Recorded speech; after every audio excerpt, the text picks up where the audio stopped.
Bismillahir Rahmanir Rahim.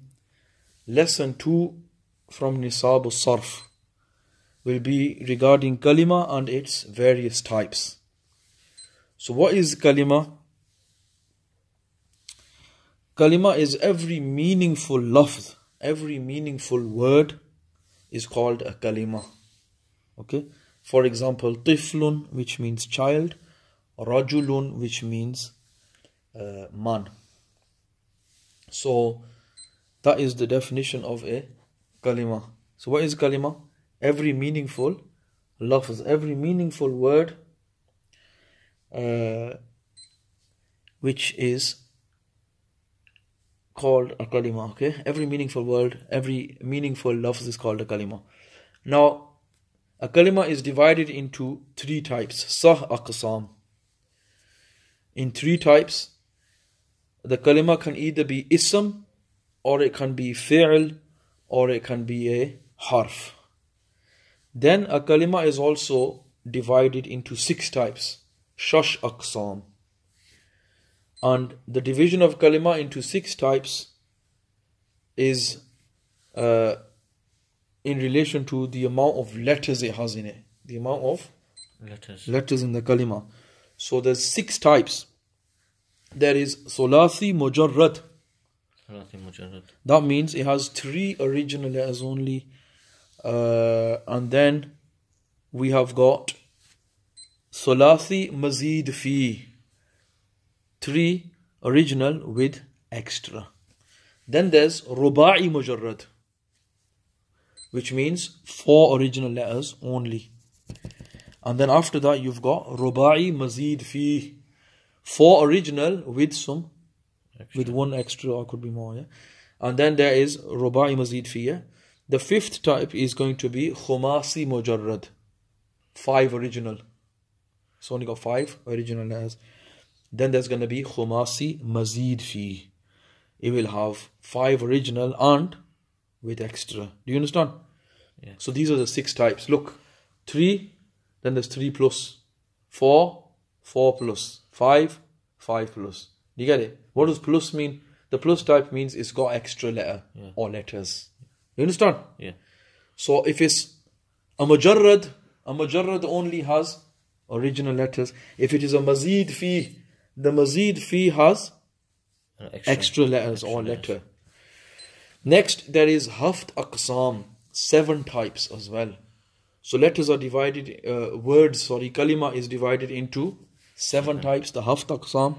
What are the haft aqsam? We will go into the details later. Let's just learn the names for now.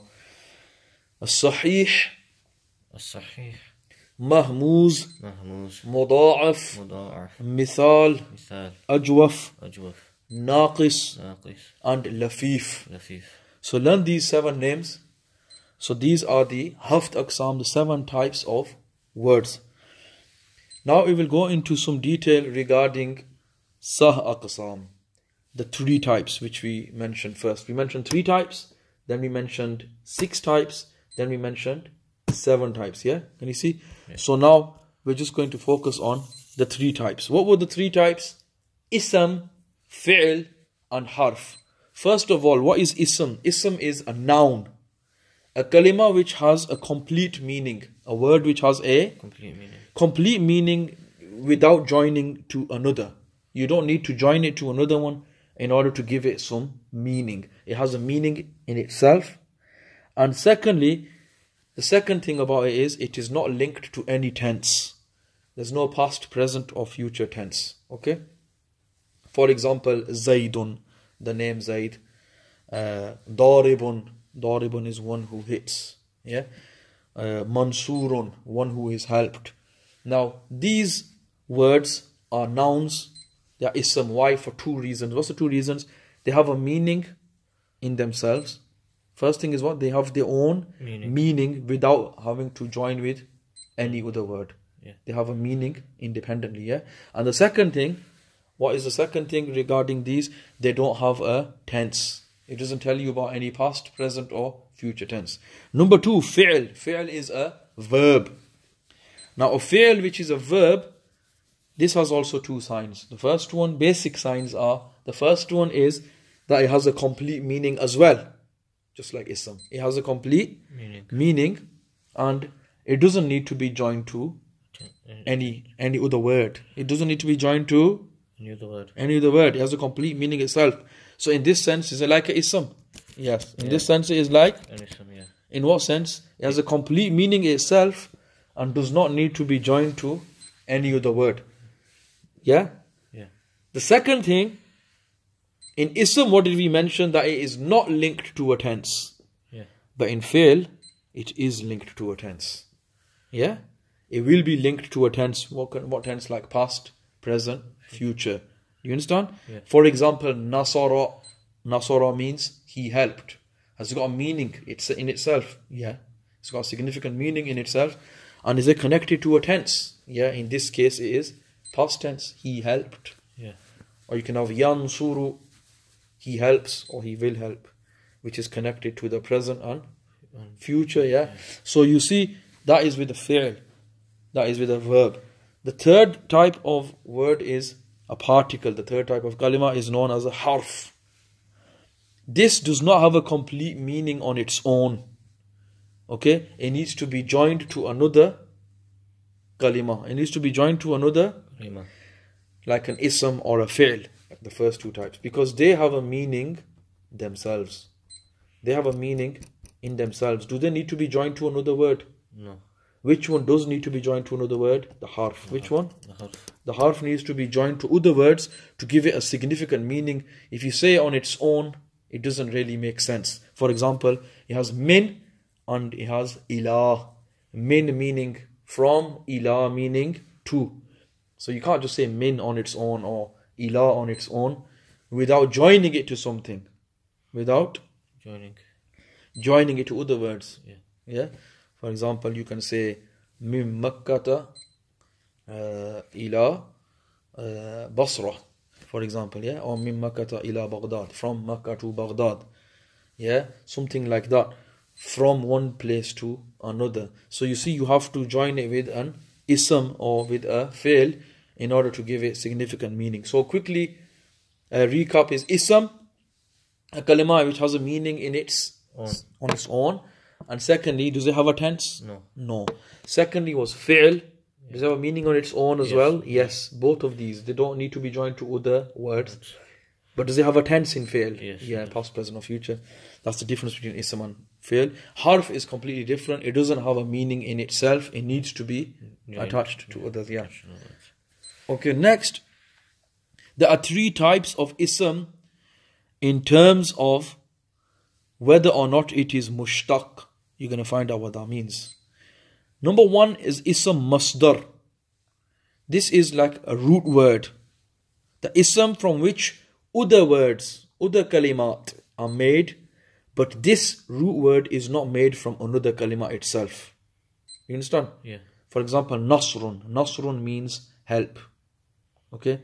Now from this word nasrun, other words are derived. Other kalimat are derived in different forms of them. But what is the root word of all them different forms? Nasrun. The masdar. Ism masdar. Nasrun. Yeah. Nasrun, which is the ism? Masdar. Which is the ism? Masdar. Ism? Masdar. Yeah, that's the root word. So from the root word, others are derived. What are the words which are derived from the masdar? They are known as mushtaq. What are they known as? Mushtaq. That means the ism which is made from the masdar. So those asma, those nouns which are made from the root word. So these are the ones which are derived from the root word. These are known as mushtaq. So this is ism mushtaq. For example, if you look in there, nasirun. For example, nasirun. Yeah, mushtaq there. What does nasirun mean? Helper. Or for example, that's made from nasrun. It comes from that root word. Which other one can be made from nasrun? Mansurun. Mansur would be one who is helped. Nasir would be the helper. Mansur would be the one who is helped. But both of these words, Nasir or Mansur, or even Nasara or Yansuru, these verbs, all these words are derived from where? The Isme Masdar. They all derived from the Isme Masdar. Masdar. Okay. Other words are derived from the masdar. But nasara yansuru are verbs anyway.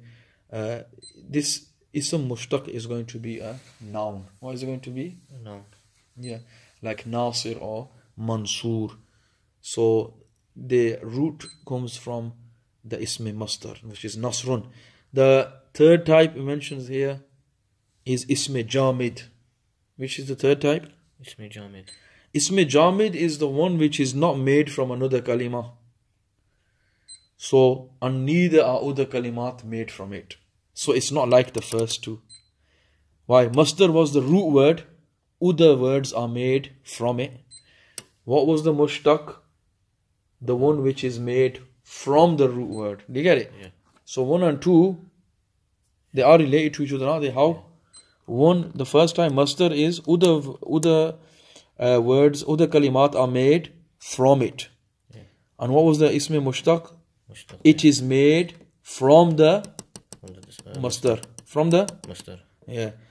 The third type, which is jamid, nothing is made from it, and neither is this made from something else. This is not made from something else, and nothing else is made from this. This is known as ism jamid. Why is it known as? Ism jamid.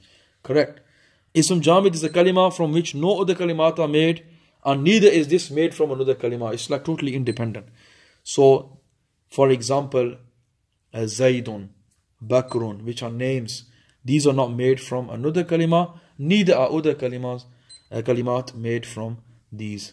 So that brings an end to lesson 2 of Nisab-us-Sarf.